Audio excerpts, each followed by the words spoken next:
తెలియదు. దేవుడు చెప్తున్న మాట, వారిని దేవుడు మిమ్మల్ని ప్రేమించే మిత్రులుగా మార్చేస్తున్నాడు. హల్లెలూయా. సో ఇక నుంచి మన శత్రువులు మనకు మిత్రులు అయిపోబోతున్నారు. మన మీద పగబట్టి కోపం తెచ్చుకొని మీరు నాశనం అయిపోతే చూడాలనుకున్న వాళ్ళందరినీ మనకి దూతలు పెట్టేట దేవుడు వాళ్ళకి తెలియకుండా కృష్ణగా దూతలు వాళ్ళ హృదయాలను మన వైపు తిప్పి వేస్తూ ఉన్నారు. హల్లెలూయా. ఇది త్వరలో మీరు చూడబోతున్నారు. ఎంత ప్రేమప్పా! ఆల్రెడీ ఏషావు బయలుదేరాడు సైన్యం తీసుకొని చంపుతానని, ఇటు వీడు బయలుదేరాడు. మధ్యలో రాగానే ఏమైంది? ఇద్దరు ముఖాలను చూసుకునే సమయం రాలేదు. అక్కడ దాకా పడుంది. ముఖం ఎప్పుడైతే చూసుకునే ఆ గ్యాప్ వచ్చిందో, డిస్టెన్స్, వెంటనే ఒరే తమ్ముడు అనుకుని వెళ్ళిపోయాడు. మీద పడ్డాడు. అప్ప ముద్దు పెట్టుకున్నాడంట, కౌగిలించుకున్నాడంట, ఒకరినొకరు ఏడ్చుకున్నాడంట. దేవుడు ఇప్పుడు శత్రులుగా పగబట్టిన కోరుపుంజులుగా పడుతున్నవారు మన మీద పడి కౌగిలించుకొని ముద్దు పెట్టేటువంటి మనస్సు, పశ్చాత్తాప మనస్సు, మారు మనసు దేవుడిగా పోతున్నాడు. హల్లెలూయా. ఈ రోజున దేవుని మందిరానికి రాకపోతే ఈ గుడ్ న్యూస్ మీకు తెలిసేది. అలాగే మీకు వ్యతిరేకంగా పనిచేస్తున్నటువంటి ఏ సమస్య అయినా, ఏ రోగమైనా సరే, నువ్వు ఈ రోజు విశ్వసించగలిగితే నిన్ను తరుగుతున్న రోగం ఏదో, నిన్ను తరుగుతున్న శత్రువు అనేది ఏదో, నిన్ను తరుగుతూ ఉన్నటువంటి భయపెడుతున్నది ఏదైనప్పటికీ నువ్వు ఈ రాత్రి విశ్వసిస్తే ఆయన మందిరానికి వచ్చినందున నువ్వు ఇప్పుడు దాకా నీ స్థితి ఏమైనా పర్వాలేదు. ఈ రోజు ఒక శుభవార్త, వాటన్నిటి దేవునికి శుభకరముగా మార్చివేస్తున్నాడు. హల్లెలూయా. మిమ్మల్ని భయపెట్టేదంతా కూడా మీకు ఫేవర్ అయిపోబోతుంది. అది మనుషులైనా ఏ కార్యమైనా సరే. హల్లెలూయా. సో దేనికి భయపడవద్దు. దేవుని యందు నమ్మిక ఉంచండి. ఇక మీరు దేవుని దృష్టిలో పడిపోయారు. ఇక మీదట ఈ పేటీఎంకి రాకుండా ఆగిపోవద్దు. ఈ కనెక్షన్ ఆయన తన చిత్తము ముగించేంత వరకు కూడా మీరు కొనసాగించండి. మధ్యలో వెళ్ళిపోతే వాగ్దానాలుగా ఉండి నెరవేర్పు చూడలేము. యాకోబు వెళ్ళాడు, వాగ్దానాలు ఉన్నాయి, నెరవేర్పు చూడాల.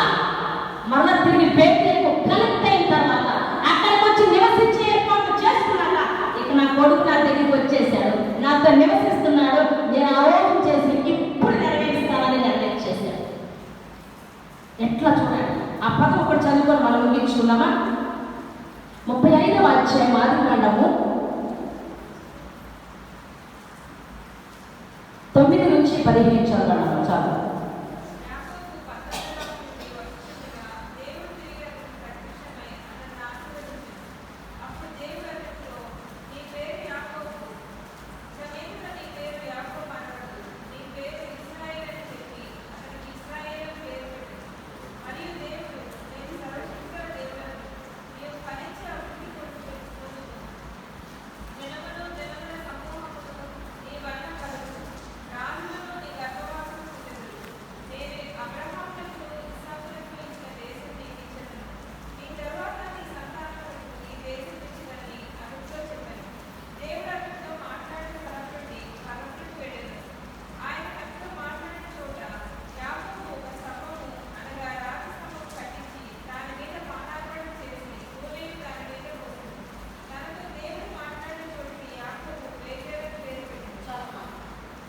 ఇక అక్కడ నివసించాడు. ఆ తర్వాత స్వదేశానికి వెళ్ళాడు. ఇక్కడ ఒక పాయింట్ దేవుడు చూపిస్తున్నాడు. అక్కడికి వచ్చాక యాకోబు అనుకోలేదు, నన్ను క్షమిస్తే చాలు అనుకున్నాడు. ఆ ముందు అధ్యాయంలో అందరిని పంపించేసి ఒంటరిగా ఎప్పుడు దేవుని దగ్గర దేవునితో పోరాడి గెలుస్తాడు.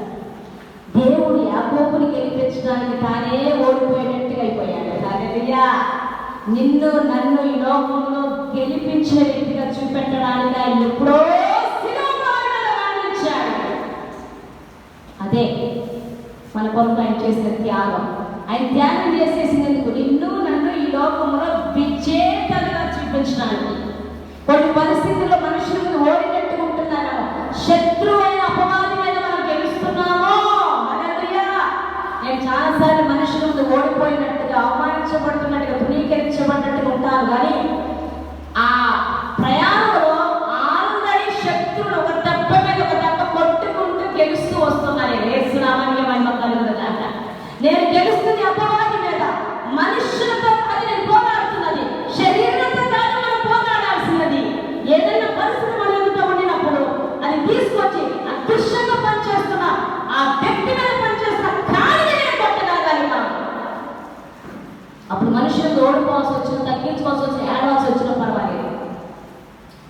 గెలవడానికి పిలిచాడు. యాకోబుగా ఉన్నంత కాలము, పేదలకు వచ్చినట్టు వచ్చి వెళ్ళిపోయినంత కాలం 20 సంవత్సరాలు ఓడిపోయినట్టుగా బ్రతికాడు యాకోబు. తిరిగి మరలా పేదలకు కనెక్ట్ అయి నివసించడం ప్రారంభించాక దేవుడు ఇశ్రాయేలుగా మార్చి గెలిచిన వాడుగా, విజయ వీరుడుగా నిరూపించాడు. ఇశ్రాయేలు అనే పేరు యాకోబు పెట్టాడు. ఆ ఒక్క యాకోబుని యొక్క కంట్రీగా మార్చివేశాడు, ఒక కంట్రీగా ఆశీర్వదించాడు. అదేంటి ఇప్పుడు యెరూషలేము. యెరూషలేముకి ఏం పేరు? ఎక్కడికి యాత్రకి వెళ్తున్నామంట? ఇశ్రాయేల్ దేశం వెళ్తున్నాం. ఏ దేశం అయ్యా? ఇశ్రాయేలీలు కాదు. ఇశ్రాయేలీలకు ముందు ఏ పేరు మార్చాడు దేవుడు? ఈ యాకోబు ఇశ్రాయేల్ పేరు ఒక దేశాన్ని ఇచ్చేశాడు, ఒక దేశాన్ని అతని పేరు రాసి ఇచ్చేశాడు. మనం కూడా దేవుడు దేశాలను రాసి ఇవ్వాలని కంకణం కట్టుకున్నాడు. రోషం కలిగిన వాళ్ళు ఉంటే, ఆయనకు లోపలికి మాట ప్రకారం జీవించి నడవగలిగితే దేశాలను రాసుకోవడానికి ఇష్టపడుతున్నాడు. ఎంత భక్తి చాలు, ఎంత పరిచయం చాలు, ఎంత రిస్క్ చేసింది చాలు, ఇంత పెయింట్ చాలు అనుకున్న వాళ్ళకి దేశాలు ఎట్లా ఇస్తారో. నీ కోసం నీ ఖండాలైనా దావుతాను ప్రభా, నీ కొరకు నేను ఎక్కడికైనా ప్రయాణం చేస్తాను, నీ ఉద్దేశం నెరవేర్చుకొని నువ్వు అప్పగించుకోగలిగితే నీకు తోడుని నన్ను దిక్కుల వ్యాప్తి చెందిస్తే బాధ్యత ఆయనది. మనం ఏమి చేయవసరంలా. కాకపోతే అప్పుడప్పుడు సవాలు ఎదురవుతున్నప్పుడు ఆయన బట్టి ధైర్యం తెచ్చుకొని నమ్మగలిగితే చాలు.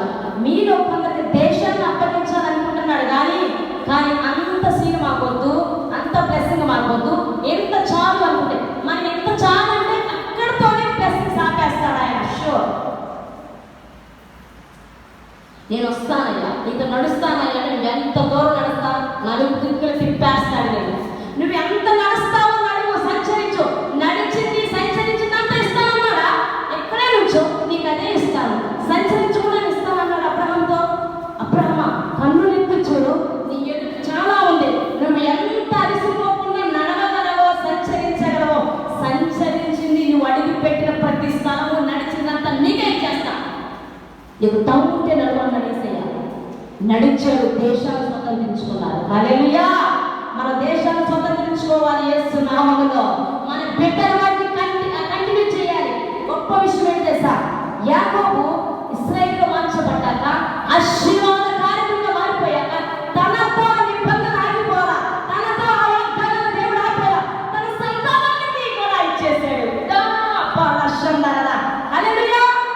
అది మనం నిలబడగలిగితే, మన దేవుడి మందిరంలో బ్రతుకు కాలం అంతా కనెక్ట్ అయి ఉంటే, మనల్ని బట్టి మన తదనంగా మన సంతానాన్ని, అది స్పిరిచువల్ గా కావచ్చు, పరిచర్య కావచ్చు, ఇక మనకి ఇచ్చినటువంటి శరీర సంబంధమైన బిడ్డలు కావచ్చు, మన వాగ్దానాలు, మన నిబంధనలు వారితో కంటిన్యూ చేస్తారు. అది బ్లెస్సింగ్ అంటే. మనం అనుభవించి చచ్చిపోయాక అలాగే కాదు, మనతో పాటు దైవికమైన ఈరోజు ఒకటి కట్టుకున్నాం, అది నా కొడుకు ఉంటుంది, మనం ఆడబడిపోయింది పైకి అది పోతుంది. దేవుని ఆశీర్వాదాలు ఎప్పుడు ఎలా ఉంటుంది తెలుసా? నీకు ఇచ్చినవి నీ తదనంతరం కంటిన్యూ చేయాలనుకుంటారు. ఆ గొప్ప న్యూస్ మీకు ఇప్పుడు చెప్పబోతున్నా. ఏంటో తెలుసా?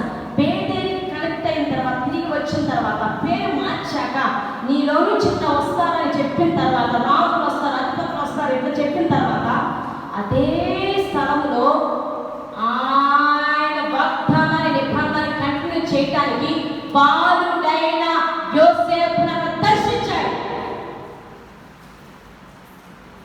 యోసేపును దర్శించాడు.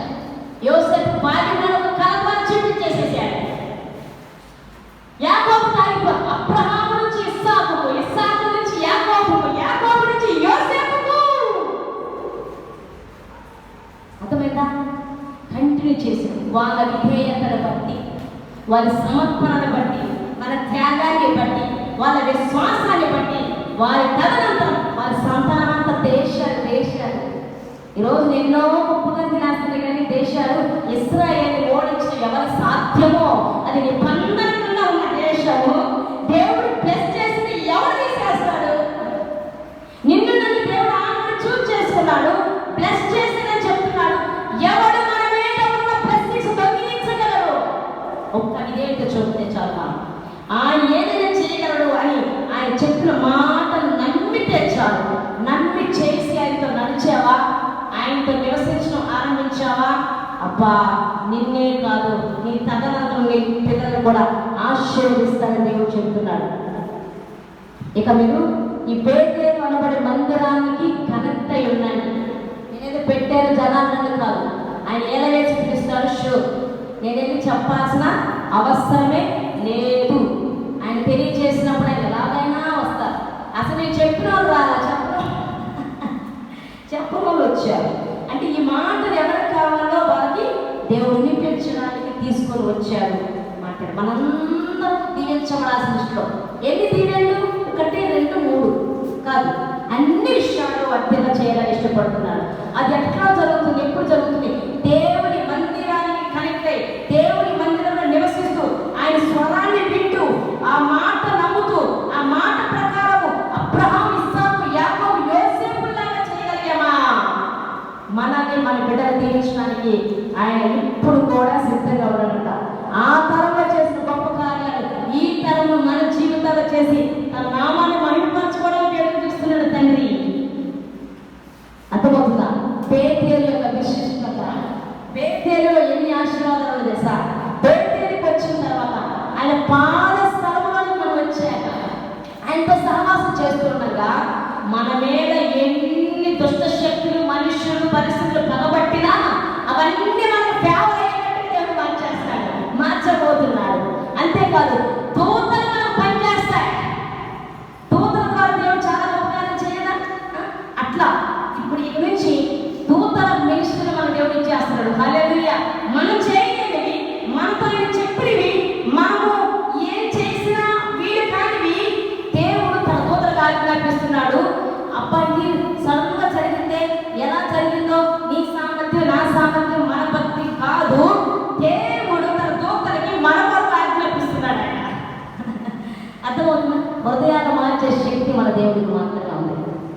అమ్మా, ఇది బేతేలు, ఇది మందిరమే కానీ వేరొకటి కాదు. ఆయన నివసించేటువంటి పాద స్థలం ఇది. మనల్ని ఆశీర్వదించడానికి, అన్ని విషయాలు ఆశీర్వదించడానికి ఉద్దేశించున్నారు కనుక సో మందిరంలో ఇన్ని ఆశీర్వాదాలు ఉన్నాయి. నలుదిక్కుల వ్యాప్తి చెందించాలనుకుంటున్నాడు. ఆయన చెప్పినది చెప్పినట్టు చేయాలంటే మందిరంలో నివసిస్తేనే అది సాధ్యమవుతుంది. అప్పుడప్పుడు వచ్చి గుడ్ బై అని చెప్తే అవి అలాగే ఉంటాయి. వాగ్దానాలు ఉండి చెప్పుకోవడం కాదు, అవి నెరవేర్పును మనం ప్రతి ఒక్కరూ చూచుదుము కాక. ఈ మాటలు దేవుడు మనందరి జీవితాల్లో నెరవేర్చి అన్ని విషయాలు మనల్ని, మన కుటుంబాన్ని, మన పిల్లల్ని అన్ని విషయాల్లో దేవుడు వర్ధన చేసి దేవుడు యేసే నామానికి మహిమ తెచ్చుకోను గాక. ఆమేన్. చిన్న ప్రార్థన.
మహాపరిశుద్ధుల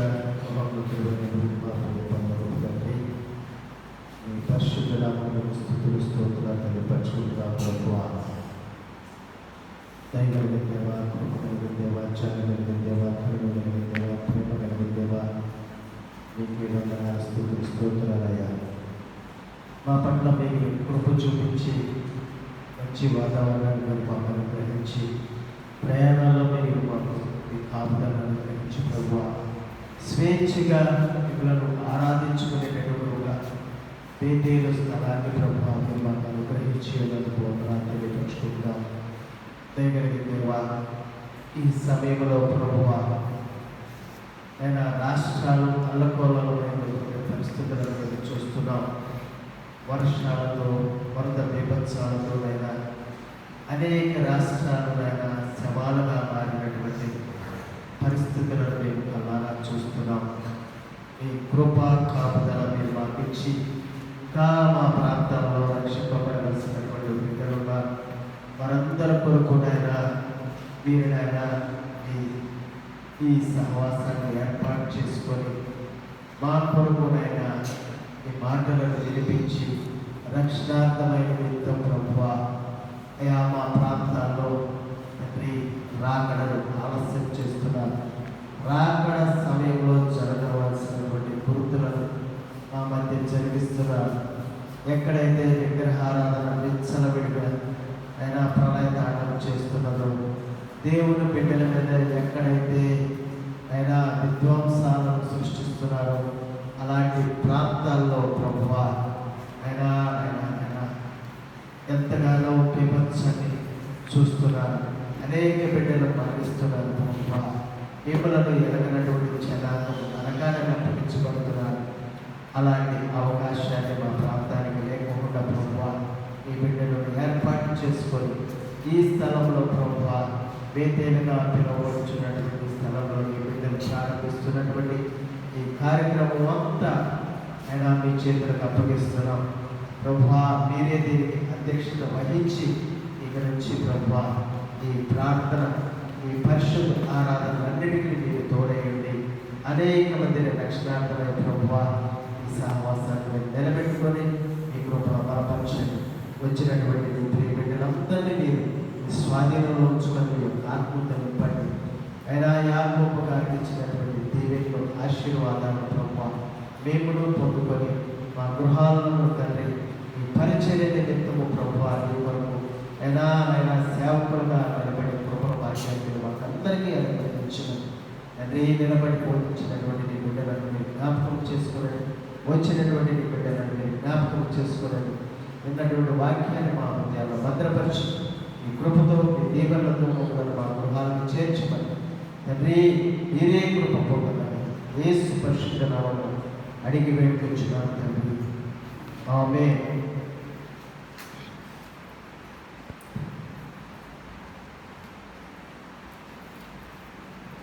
చిన్నబట్లు వస్తారు సమర్పించవలసిన వచ్చును సెలవు తీసుకుంటారు.